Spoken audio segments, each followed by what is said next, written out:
আরেকটা হচ্ছে গাছ বাড়িতে, মানে গাছের উপরে রাত্রে যে লোক থাকে হাতি পাহারা দেওয়ার জন্য, সেটা দেখতে যাচ্ছি।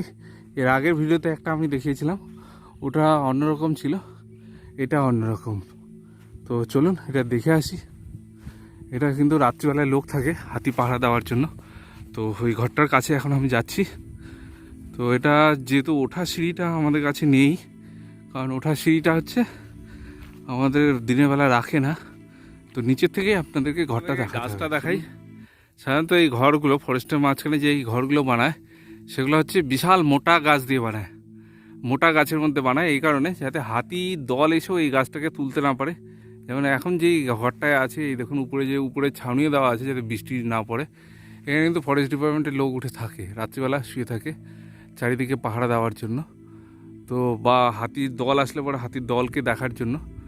তো দেখুন এখানে নিচের থেকে একটা সিঁড়ি থাকে, কিন্তু ওই সিঁড়িতে হচ্ছে সিঁড়িটা নিয়ে চলে গেছে। তো এই ঘরটায় রাত্রিবেলায় লোক থাকে, দেখুন ঘরটা ইসে। আর এখান থেকে হাতির দল আসলে বড়, দিনের বেলা যদি হাতির দল আসে, হাতির কাছাকাছি যেতে না পারলে বড় হচ্ছে এখান থেকে খেয়াল দেখে যে হাতিগুলো কোন দিকে গেল। আর এগুলো কিন্তু গাছগুলো সবসময় হচ্ছে খুব মোটা হয়, সরু গাছের মধ্যে করে না, এগুলো ফরেস্টের মাঝখানে যে মোটা গাছটা থাকে সেই গাছের মধ্যে করে। ও ভাইয়া হচ্ছে উঠছে ওখানে, এই যে এইভাবে। এই গাছটা কিন্তু অনেকটা সিঁড়ির মতো আছে, জন্য উঠতে পারলো টং গাছে। ও क्या क्या है ऊपर में, क्या क्या है ऊपर में, देखिए।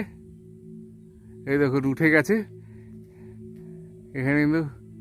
এ देख के मुझे तो डर ही लगता है। चढ़ते हैं, ওই দেখুন ওখান থেকে হাত দেখাও তো। টং গাছে ইসে তো উঠে গেছে, এই যে এখানে অনেক দূর দেখা যায় না ওখান থেকে। এই যে এখানে রাত্রে কিন্তু লোক থাকে। এখানে কয়জন থাকে? 3 জন। ঠিক আছে আসো। এই যে এই গাছটা যেহেতু অনেকগুলো ডাল ছিল, সিঁড়ি ছাড়াই উঠে গেছে, কিন্তু এটাতে ওঠার জন্য একটা হচ্ছে সিঁড়ি থাকে, সিঁড়িটা ওরা দিনের বেলা নিয়ে চলে যায়। তো ওই দাদা এখন হচ্ছে গাছ থেকে নামছে।